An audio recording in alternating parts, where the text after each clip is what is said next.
तो हिमाचल की बात करेंगे। हिमाचल प्रदेश की अर्थव्यवस्था पहले से ही दबाव से गुजर रही है। इस बीच केंद्र रेवेन्यू डेफिसिट ग्रांट यानी कि आरडीजी को बंद करके राज्य सरकार की वित्तीय उम्मीदों को एक बड़ा झटका दिया गया है।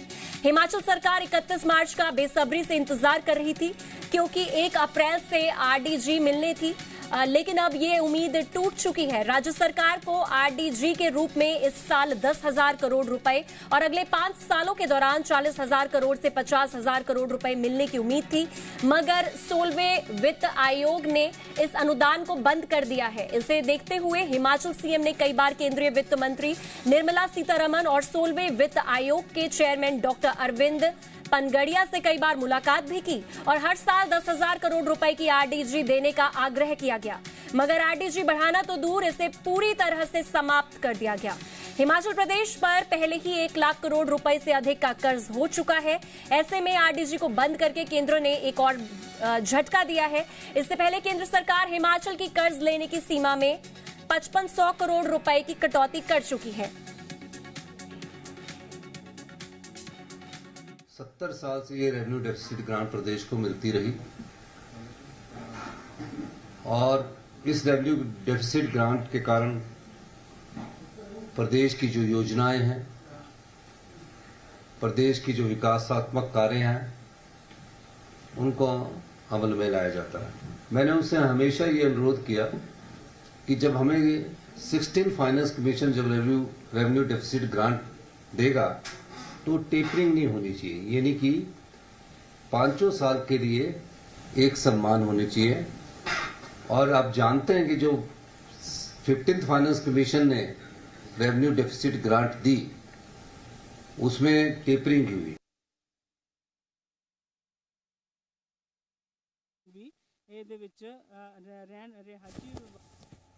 70 साल रेवेन्यू डेफिसिट ग्रांट प्रदेश को मिलती रही और इस रेवेन्यू डेफिसिट ग्रांट के कारण प्रदेश की जो योजनाएं हैं, प्रदेश की जो विकासात्मक कार्य हैं, उनको अमल में लाया जाता है। मैंने उनसे हमेशा ये अनुरोध किया कि जब हमें 16 फाइनेंस कमीशन जब रेवेन्यू डेफिसिट ग्रांट देगा तो टेपरिंग नहीं होनी चाहिए, यानी कि 5 साल के लिए एक सम्मान होनी चाहिए। और आप जानते हैं कि जो 15th फाइनेंस कमीशन ने रेवेन्यू डेफिसिट ग्रांट दी, उसमें टेपरिंग हुई। इधर आरडीजी खत्म करने पर एनएसयूआई उग्र मंडी में केंद्र सरकार का पुतला फूंका गया है। आपको बता दें कि डीसी ऑफिस के बाहर धरना प्रदर्शन कर केंद्र सरकार के खिलाफ जमकर नारेबाजी भी की गई है। केंद्र सरकार को हिमाचल विरोधी बताया गया। इसके साथ ही आपको बता दें कि हिमाचल बीजेपी सांसदों को भी आड़े हाथों लिया गया है। तस्वीरें भी आपको दिखा रहे हैं। आज एनएसयूआई जिला मंडी द्वारा यहाँ पर डीसी ऑफिस के सामने एक धरना प्रदर्शन किया गया और इस धरना प्रदर्शन को करने का जो हमारा उद्देश्य था, जो पिछले कल केंद्र सरकार द्वारा बजट पेश किया गया है, उसमें हिमाचल के साथ बहुत ही बड़ा भेदभाव और विश्वासघात किया गया है। केंद्र सरकार द्वारा हिमाचल जैसी स्टेट्स को जो आरडीजी की ग्रांट मिलती थी, जिससे कि हिमाचल अपना वित्तीय घाटा पूरा करके आने वाले समय में प्रदेश को चलाने का विचार कर रहा था, उसको पूर्ण रूप से बंद कर दिया गया है, जिससे प्रदेश को 40 से 50,000 करोड़ रुपए का नुकसान हुआ है। जो ये पैसा हमारी विकास के लिए खर्च होना था, शिक्षा के लिए खर्च होना था, आज हिमाचल की जनता के हित के साथ यहाँ पर बहुत बड़ा विश्वासघात है। इसी के विरोध में आज हमने यहाँ पर धरना प्रदर्शन। 70 साल से ये रेवेन्यू डेफिसिट ग्रांट प्रदेश को मिलती रही और इस रेवेन्यू डेफिसिट ग्रांट के कारण प्रदेश की जो योजनाएं हैं, प्रदेश की जो विकासात्मक कार्य हैं, उनको अमल में लाया जाता है। मैंने उनसे हमेशा ये अनुरोध किया कि जब हमें 16 फाइनेंस कमीशन जब रेवेन्यू डेफिसिट ग्रांट देगा तो टेपरिंग नहीं होनी चाहिए, यानी कि 5 साल के लिए एक सम्मान होनी चाहिए। और आप जानते हैं कि जो 15th फाइनेंस कमीशन ने रेवेन्यू डेफिसिट ग्रांट दी, उसमें टेपरिंग हुई। तो इसमें देखिए, केवल विरोध for the sake of opposition की बात नहीं है, इसलिए ही हम इसका कटाक्ष या इसका विरोध नहीं कर रहे हैं कि हमको विरोध करना है, मगर ये एक हिमाचल के हितों की बात हम इसमें कर रहे हैं। हिमाचल के लोग इस बात से बहुत आहत भी है, बहुत दुखी भी है। पिछला वित्त आयोग था, उसके माध्यम से करीबन 12 से 15 हजार करोड़ रुपए हिमाचल को मिले और करते करते वो टेपरिंग ऑफ के माध्यम से 2,500 से 3,000 करोड़ रुपए रह गए थे। अब उसके बारे में कोई भी जिक्र इस वित्तीय इसमें ना होना, ये जो बजट है उसमें ना होना, ये एक चिंता का विषय है। किसी राजनीतिक हित को साधने के लिए अगर ये कार्य किया गया है तो ये बहुत दुर्भाग्यपूर्ण है। ये आरोप लगाया गया हिमाचल सरकार के द्वारा कि केंद्र से पैसा उनको कम मिला है। मैं आपको कुछ जानकारी आज देना चाहता हूं। 15वें वित्त आयोग के अनुसार जो केंद्र सरकार के ड्यूटीज और कर का जो कुल रेवेन्यू आता था उसका 0.83% हिमाचल को मिलता था, बल्कि 16वें वित्त आयोग के अनुसार अब 0.914% मिलेगा, जो कि उससे ज्यादा है। और यहां पे देखिए हिमाचल को 2024-25 में मिला 10,575.20 करोड़, 2025-26 में मिला 11,561.66 करोड़ और अब 2026-27 में मिलेगा 13,949.97 करोड़, यानी कि लगभग 2388.31 करोड़ रुपया हिमाचल को ज्यादा मिलेगा। और चलिए अब इसी मुद्दे पर विस्तार से चर्चा करते हैं। चर्चा करने के लिए हमारे साथ मेहमानों का एक खास पैनल जुड़ चुका है, जिनसे मैं आपका परिचय करा देती हूं।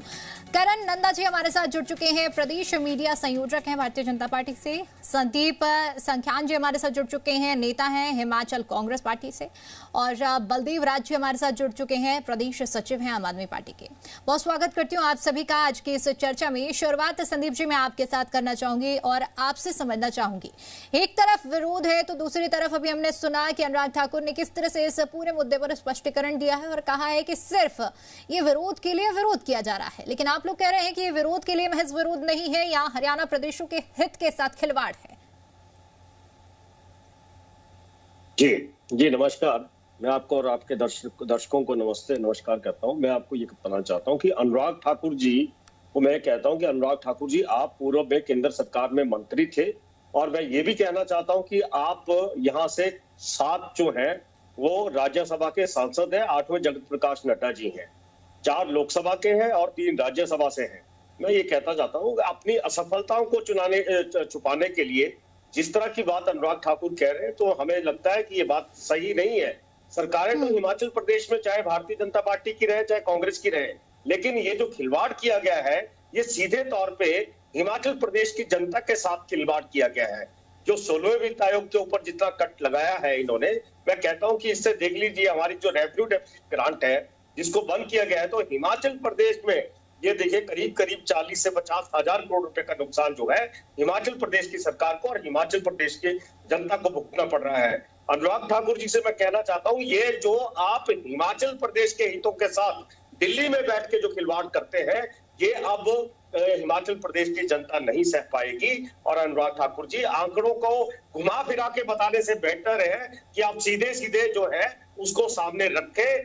आप 1952 से चलिए कि अगर आपकी सरकार हिमाचल प्रदेश में पिछले टेन्योर में थी तब कितना क्यों अपना जो फाइनेंस कमीशन है, जो वित्त आयोग है, 15 वित्त आयोग में कितना पैसा आया, अब क्या कारण हो गया।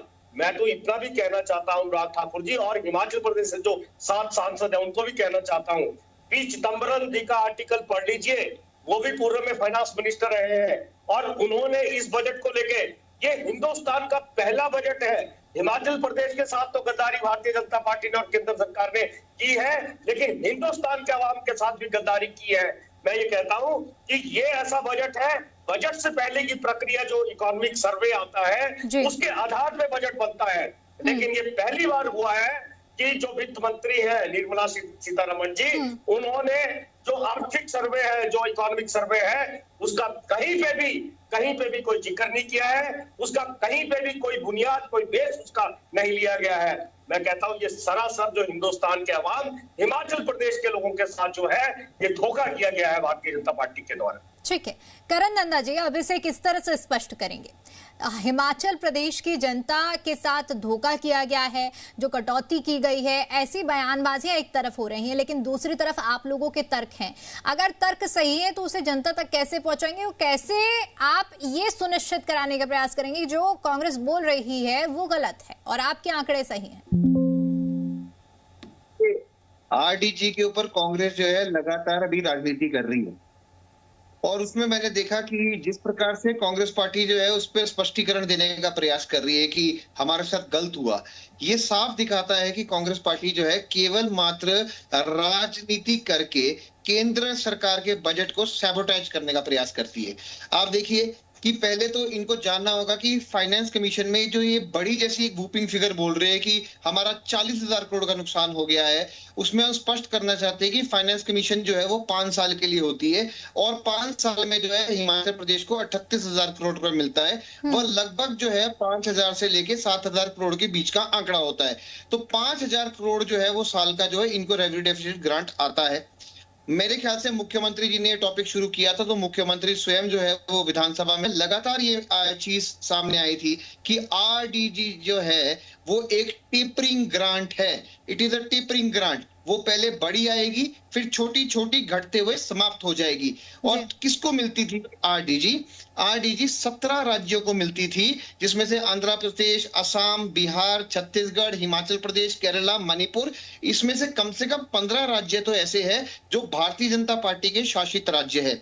और इसमें से जो आरडीजी को समझना है तो आरडीजी का 5 साल का अभी जो ये बात कर रहे हैं तो ये फाइनेंस कमीशन जो है पिछली बारी 2021 से लेके 2026 तक वैलिड थी, अब 2026 से लेके 2031 तक वैलिड होएगी। तो जो फाइनेंशियल कमीशन के गेन्स है वो इन 5 साल के अंदर हिमाचल प्रदेश को मिलेंगे और जिसका टेन्योर अभी सिर्फ 2016 में स्टार्ट हुआ है। तो अर्ली प्रेडिक्शन करना जो है ये गलत है। दूसरा मैं इनमें स्पष्ट करना चाहूंगा कि देखिए जो फाइनेंस कमीशन की जो आरडीजी की ग्रांट थी, इसको पहले जो है सबसे पहले फाइनेंस कमीशन 12 ने शुरू किया और उसमें जनरल कैटेगरी स्टेट्स को इन्वॉल्व किया गया।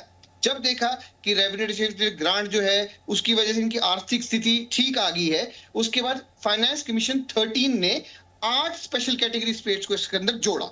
उसके बाद जो 14 फाइनेंस कमीशन है उसमें जो स्टेट्स का पहले डेफिसिट गिर गया उनको इसके अंदर रीइंट्रोड्यूस किया गया और फाइनेंस कमीशन 15 ने 17 स्टेट्स को इसमें with a goal of eliminating the deficit, उस गोल को जो है इन्होंने मंजूरी देकर उसको इन्होंने समाप्त करने की और जो है वहीं पे टर्म्स एंड कंडीशंस जो है वो डाल दी थी। इसमें मुख्यमंत्री जी को पता होगा क्योंकि विधायक के सामने ये सारी चीजें आती है। अब देखिए यह समझना बहुत इंपॉर्टेंट है क्योंकि ये एक फाइनेंशियल मुद्दा है।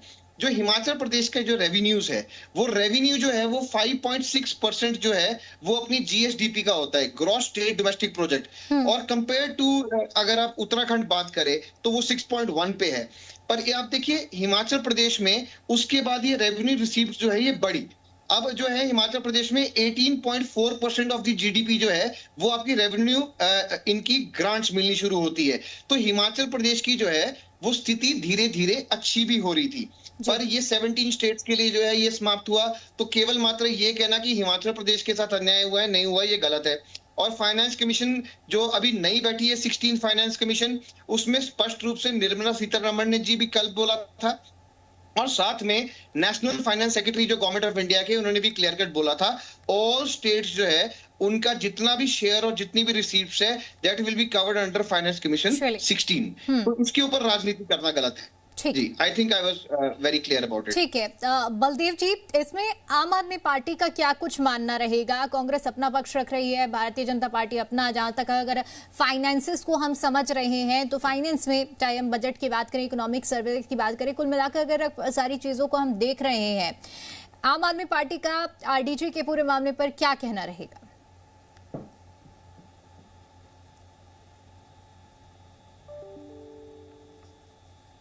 बलदेव जी, आपकी आवाज नहीं पहुंच पा रही है, आप अपना ऑडियो अनम्यूट कर लीजिए प्लीज। हेलो जी, yes I am audible, yes okay. देखिए आरडीजी के ऊपर आम आदमी पार्टी का सीधा स्टैंड है, हिमाचल प्रदेश के साथ आप छलावा बोल दीजिए या धोखा हुआ है भाजपा की केंद्र सरकार के द्वारा, और उसको नालंदा जी जैसे बोल रहे हैं कि ये 17 राज्यों के लिए बंद हुआ, लेकिन नालंदा जी ये नहीं देख रहे हैं कि जिस राज्य में हम हिमाचल की बात करें, अब 17 राज्यों में क्या बाढ़ आई थी? 15,000 करोड़ रुपए से ज्यादा भाजपा ने, कांग्रेस सरकार ने दिया था, जो इनका आंकड़ा था, जो यहाँ पे आपदा में नुकसान हुआ।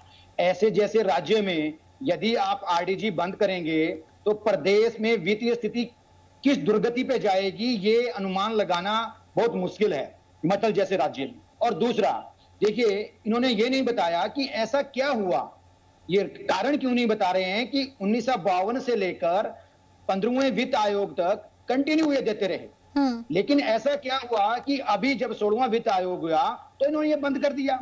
और ये संविधान 275 के 1 अनुच्छेद के अनुसार ये था, तो क्या इन्होंने संविधान को भी अवमानना कर रही है केंद्र सरकार? आखिर किस प्रोसेस के तरफ जा रही है? और ये बिल्कुल सही है संख्यान जी बोल रहे हैं कि भाजपा क्या करती है, खासकर विपक्षी जहां सरकारें हैं उनको टारगेट बना के उनको वित्तीय तौर पे वीक करना चाहती है। और कैसे एक तरफ ये केवल हिमाचल प्रदेश की राजनीति में बिल्कुल सही है, वित्तीय स्थिति को कमजोर करने की ये इनका है, ये जो भी है बोल रहे हैं कि 3 हमारे राज्यसभा से भी हैं और 4 सांसद वहां लोकसभा के भी हैं, तो वो कोई मुद्दा नहीं उठाते वहां पे। तो केवल राजनीतिक लालसा के कारण हिमाचल प्रदेश के साथ एक बहुत बड़ा छलावा हुआ है। हम हिमाचल के साथ खड़े हैं, ये आरडीजी हिमाचल को मिलनी चाहिए। ठीक है। सवाल जो यहाँ पर उठ रहे हैं करण जी, यहाँ पर ऐसे में ये जवाब देना भी बहुत ज्यादा जरूरी हो जाएगा। अभी आपने कहा कि 17 राज्यों के साथ, यही जो हिमाचल प्रदेश के साथ हुआ है वही 17 राज्यों के साथ हुआ है, लेकिन अभी बलदेव जी ने भी यही सवाल उठाया, संदीप जी भी यही सवाल उठा रहे थे कि हिमाचल प्रदेश की जो स्थिति है उससे हर कोई वाकिफ है। यहाँ का जो समीकरण रहा है, चाहे हम कहें कि जिस तरह से आपदाएं पड़ी हैं, पहले भी हमने कई बार चर्चा की है, जिसमें हमने बजट में जो प्रावधान है, जो आर्थिक रूप से जो दंश झेला है प्रदेश ने, उसको लेकर भी हमने बजट को लेकर चर्चा की है। और ऐसे में अगर इस कटौती को भी किया जा रहा है तो कहीं ना कहीं ये कहना गलत नहीं होगा कि प्रदेश के साथ कुछ ना कुछ नाइंसाफी की जा रही है। देखिए, मैंने पहले ही स्पष्ट कर दिया था कि ये केवल मात्र जो है ये कांग्रेस रूल्ड राज्य के साथ नहीं हुआ है, और इसमें जो है मैं बता रहा था 15 राज्य तो ऐसे हैं जो भारतीय जनता पार्टी की सरकारें हैं या कोalition गवर्नमेंट्स हैं। अब जो आपने बताया कि जो ये आपदा की बात का ये एक नैरेटिव सेट करने का प्रयास कर रहे हैं, इसमें सीधा सीधा मैं आपको ये बताना चाहूंगा कि 5,250 करोड़ जो है वो आपदा के लिए लगातार इनको मिलते आए हैं। साथ में आपदा के लिए डिजास्टर मैनेजमेंट के लिए एक इंस्टीट्यूट है जो कि 2500 करोड़ रुपए का जो है वर्ल्ड बैंक फंडेड वो जो है वो हिमाचल प्रदेश को मिला है। साथ में प्रधानमंत्री ग्राम सड़क योजना की बात करें तो उसमें सालाना 2500 करोड़ का आना, नबार्ड में जो है 10,000 करोड़ का आना। यानी कि जो अभी मुद्दा चाहे आम आदमी पार्टी या चाहे कांग्रेस का हम कह रहे हैं, अगर मुद्दा उठा रहे हैं तो इसमें आप मानते हैं कि सिर्फ विरोध के लिए विरोध किया जा रहा है? बिल्कुल। आप मैं देखिए ना, आप टैक्स डेवल्यूशन जो है 5 ईयर का जो फाइनेंस कमीशन की बात कर रहे हैं, अगर हम 2014 से 2016 की बात करें तो लगभग 77,000 करोड़ जो है इनको प्राप्त हुआ है। एंड ग्रांटेड एड की बात क्यों नहीं करते ये कि ग्रांटेड एड जो आता है हिमाचल प्रदेश को 5 साल के अंदर जो है 1.41 करोड़ रुपए का ग्रांटेड एड आया है। और अगर हम उसी तरीके से बात कर ले, जो ये कैपिटल जो आपकी इन्वेस्टमेंट्स होती है जिसमें स्पेशल असिस्टेंस देती है, जो इनको लोन फ्री पीरियड वाला लोन इनको मिलता है, इसमें 8309 करोड़ जो है 5 साल के अंतर्गत इनको मिला है। साथ में अभी जो बाकी बातें अगर हम लंबी करेंगे तो उसमें उड़ान के अंदर कितना पैसा मिला है और हमारे बेनिफिशियरीज ऑफ दी स्कीम्स कितनी है, उसमें सालाना जो है 11,000 करोड़ रुपए इनको प्राप्त हो रहा है। जैसे आपका औषधि वाली स्कीम है, आपकी जो आयुष्मान भारत वाली स्कीम है, तो ऐसी कई योजना मैं आपको शॉर्ट में बताना चाहूंगा कि it is a huge amount that Himachal Pradesh is getting and all other states are also getting. अगर हम इकोनॉमी की बात करें, हिमाचल जो है आपकी पॉपुलेशन जो है यहाँ पे 77 लाख की पॉपुलेशन जो यहाँ पे वोटर स्ट्रेंथ रहती है, पर यहाँ पे पॉपुलेशन अकॉर्डिंग टू 2011 सेंसस की हम बात करें तो 15 फाइनेंस कमीशन में it was 15% of the finance commission, और हम 16th की बात करें तो इसको 17.5। तो ऐसे पूरी डेमोग्राफी की ये जो बात करने वाले हैं, इसको समझना पड़ेगा कि आप आंकड़ों के मायाजाल से हिमाचल प्रदेश की भोली भाली जनता को जो है वो गुमराह नहीं कर सकते। You have to be very clear about what you are getting and what you are not getting. 5,000 crore रुपए का अगर इनको आरडीजी का घाटा हो रहा है तो एक ही बात में डेवोल्यूशन फंड में इनको 2900 का इनको बढ़ावा भी मिला है, उसकी ये बात नहीं करेंगे। 2900 करोड़ जो इनको अब इस पर भी फिर जवाब दीजिए। जब आप आपदा का जिक्र कर रहे हैं, प्रदेश के फाइनेंसेस का अगर जिक्र कर रहे हैं कि हरियाणा हिमाचल प्रदेश की जो जनता है उसके साथ में छलावा हो रहा है, लेकिन दूसरी तरफ जो कटौती के साथ साथ इजाफा भी हुआ है, जो प्रदेश को और प्रदेश के हित के लिए जो धनराशि मिली है, तो फिर उसको कैसे स्पष्ट करेंगे? बारी में जो करण नंदा जी बोल रहे हैं मैं उसका जवाब देना चाहता हूं। मेरी बात सुनिए।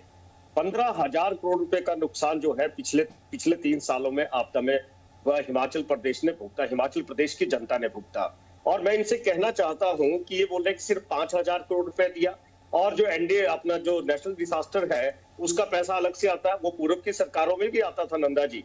और एक चीज और बता रहा हूं मैं कि पूर्व की सरकारों में, पूर्व में भी अटल बिहारी वाजपेयी जी की सरकार रही, एनडीए की सरकार रही, तब क्या इस तरह की भेदभाव होता था? हाँ, अगर आपने हिमाचल प्रदेश की सरकार को गिराना हो, विधायकों को खरीदना हो, तब तो आपके पास सब कुछ है। माननीय प्रधानमंत्री जी यहाँ पे आते हैं और शरेआम कह के जाते हैं कि 1500 करोड़ रुपए जो है हिमाचल को आपदा के लिए दे रहा हूं, लेकिन वो आज तक भी नहीं आया। अब मैं बता रहा हूं कि ये सारा के सारा नंदा जी आप देख लीजिए, ये जो हमारा फेडरल स्ट्रक्चर है उस स्ट्रक्चर के साथ धोखा क्या है।